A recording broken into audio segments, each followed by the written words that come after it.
Mathew കൊഴുന്താടൻ MLA ഓർമ്മയുണ്ടല്ലോ. അദ്ദേഹം നിരന്തരമായി കിഫ്ബിക്കെതിരെ സമരം നടത്തിയ ആളാണ്. നിയമസഭയ്ക്ക് അകത്ത് സമരം, നിയമസഭയ്ക്ക് പുറത്ത് സമരം, അവിടെയൊന്നും രക്ഷയില്ലാതെ കോടതിയിൽ പോയ ആളാണ്.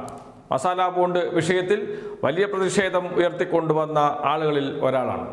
കിഫ്ബി സംസ്ഥാനത്തിന് വലിയ ബാധ്യതയാകുമെന്നും കിഫ്ബി പദ്ധതികൾ സംസ്ഥാനത്തിന് തിരിച്ചടിയാകുമെന്നും ഒക്കെ വാർത്താ സമ്മേളനം വിളിച്ച് പറഞ്ഞ വ്യക്തിയാണ് മാത്യു കൊഴുന്താടൻ.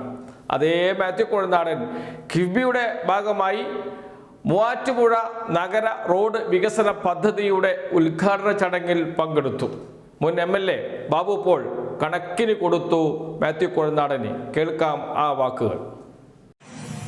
ചില ആളുകൾ കിഫ്ബി ഫണ്ട് വിനിയോഗത്തെ സംബന്ധിച്ച് ഇതൊന്നും നടക്കാൻ പോകുന്ന കാര്യമല്ല, ഇതെല്ലാം വെറും സ്വപ്നങ്ങൾ മാത്രമാണ്, ഈ കിഫ്ബി കേരളത്തെ കടക്കണിയിലാക്കി കളയും എന്ന് പറഞ്ഞുകൊണ്ട് കോടതിയെ സമീപിച്ചു. എന്റെ ഓർമ്മ ശരിയാണെങ്കിൽ ശ്രീ മാത്യു കൊഴുന്താടൻ MLA ആണ് അങ്ങനെ കോടതിയിൽ സമീപിച്ചത് എന്നാണ് ഞാൻ മനസ്സിലാക്കുന്നത്.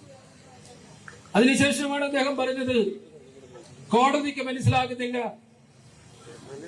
ജനങ്ങൾക്ക് മനസ്സിലാകുന്നില്ല, മൻമോഹൻ സിംഗിന് മനസ്സിലാകുന്നില്ല, ആർക്കും മനസ്സിലാകുന്നില്ല എന്നുള്ള തരത്തിൽ കിഫ്ബിക്കെതിരായി ശക്തമായ ഒരു ആക്ഷേപം ഉന്നയിക്കപ്പെടുന്ന സാഹചര്യം. ഇപ്പോൾ ഏതായാലും കിഫ്ബി എന്താണെന്ന് നാട്ടുകാർക്ക് മനസ്സിലായി കഴിഞ്ഞിരിക്കുന്നു, കോടതിക്ക് മനസ്സിലായി കഴിഞ്ഞിരിക്കുന്നു, MLAക്ക് മനസ്സിലായി തുടങ്ങിയിട്ടുണ്ടാകും എന്നാണ് ഞാൻ ധരിക്കുന്നത്. പറയുന്നതൊന്ന്, പ്രവർത്തിക്കുന്നത് മറ്റൊന്ന്. ഇതാണ് മാത്യു കൊഴുന്താടന്റെ അവസ്ഥ. മാത്യു കൊഴുന്താടൻ നിയമസഭയിലെ യുവ MLA ആണ്, കോൺഗ്രസിലെ യുവ നേതാവാണ്. അതിനേക്കാൾ ഉപരി സുപ്രീം കോടതിയിലെ അഭിഭാഷകനാണ് എന്നാണ് അദ്ദേഹം സ്വയം പറയാറുള്ളത്. KM ഷാജി, മുസ്ലിം ലീഗിന്റെ നേതാവ്, മാത്യു കൊഴുന്താടനെ കുറിച്ച് പറഞ്ഞത് മറന്നുപോയിട്ടുണ്ടാകില്ല പ്രേക്ഷകർക്ക്. എന്താണ് പറഞ്ഞത്?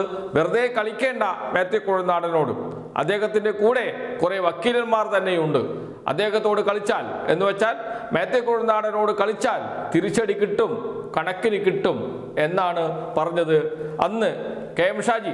പക്ഷേ മസാല ബോണ്ട് പ്രശ്നത്തിൽ, CMRL പ്രശ്നത്തിൽ ഒക്കെ സുപ്രീം കോടതി വരെ പോയിട്ടും രക്ഷ കിട്ടിയില്ല മാത്യു കൊഴുന്താടന്. അദ്ദേഹത്തിന്റെ നിയമവിജ്ഞാനം മുഴുവൻ സുപ്രീം കോടതിയുടെയും ഹൈക്കോടതിയുടെയും എതിരേറെ പറയുന്നു, വിജിലൻസ് കോടതിയിൽ പോലും അവിടുന്ന് പോലും തിരിച്ചടി കിട്ടുന്ന അവസ്ഥയിലാണ് ഉണ്ടായിരുന്നത്. എന്ന് വെച്ചാൽ KM ഷാജി പറഞ്ഞതുപോലെ അത്ര വലിയ ആളൊന്നുമല്ല മാത്യു കൊഴുന്താടൻ എന്ന് ഓരോ ദിവസം കഴിയും തോറും തെളിഞ്ഞ് വരുന്ന കാഴ്ചയാണ് നാം കണ്ടത്. നിയമസഭയിൽ നടത്തിയ പെർഫോമൻസ് ഒക്കെയുണ്ട്, മുഖ്യമന്ത്രിക്കെതിരെ നേരിട്ട് പോരാടുന്നു എന്നൊക്കെയാണ് പറഞ്ഞിരുന്നത് മാത്യു കൊഴുന്താടൻ. അതേ മാത്യു കൊഴുന്താടനാണ് ഇപ്പോൾ കിഫ്ബിക്ക് എതിരെ പ്രസംഗിച്ച അതേ മാത്യു കൊഴുന്താടനാണ് ഇപ്പോൾ വീണ്ടും കിഫ്ബി വേദിയിൽ വന്നിരിക്കുകയും ബാബു പോൾ, മുൻ MLA, മൂവാറ്റുപുഴ MLA ആണ്, അദ്ദേഹത്തിൽ നിന്ന് കണക്കിന് കിട്ടുകയും ചെയ്തിരിക്കുന്നത്. എന്തായാലും കിഫ്ബി കേരളത്തിൻ്റെ അഭിമാനമായി മാറിയിരിക്കുന്നു. 1 ലക്ഷം കോടിയിലേറെ രൂപയുടെ വികസന പദ്ധതികളാണ് കിഫ്ബി വഴി കേരളത്തിൽ നടപ്പാക്കുന്നത്. കിഫ്ബി വഴി നടപ്പാക്കിയ പദ്ധതികളുടെ ഉദ്ഘാടനങ്ങൾ നടന്നുകൊണ്ടിരിക്കുകയാണ്. അതിൻ്റെ ഭാഗമായിട്ടാണ് മൂവാറ്റുപുഴ നഗര റോഡ് വികസന പദ്ധതിയുടെ ഉദ്ഘാടനവും നടന്നത്. കിഫ്ബിയാണ് ഫണ്ട് അനുവദിച്ച് പദ്ധതി പൂർത്തിയാക്കിയിരിക്കുന്നത്.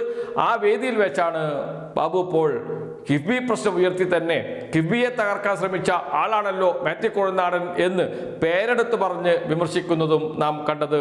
എന്തായാലും കോൺഗ്രസ് നേതാക്കൾക്കെല്ലാം ഇത്തരം വിമർശനങ്ങളെ നേരിടേണ്ടി വരുന്ന അവസ്ഥയിലേക്കാണ് കാര്യങ്ങൾ പോകുന്നത്. കാരണം തെരഞ്ഞെടുപ്പ് ഘട്ടത്തിൽ മണ്ഡലത്തിൽ കിഫ്ബി വഴി നടപ്പാക്കിയ പദ്ധതികൾ ഓരോന്നായി ഉയർത്തിപ്പിടിച്ച് ഭരണപക്ഷം, പ്രത്യേകിച്ച് LDF പ്രചാരണം നടത്തും.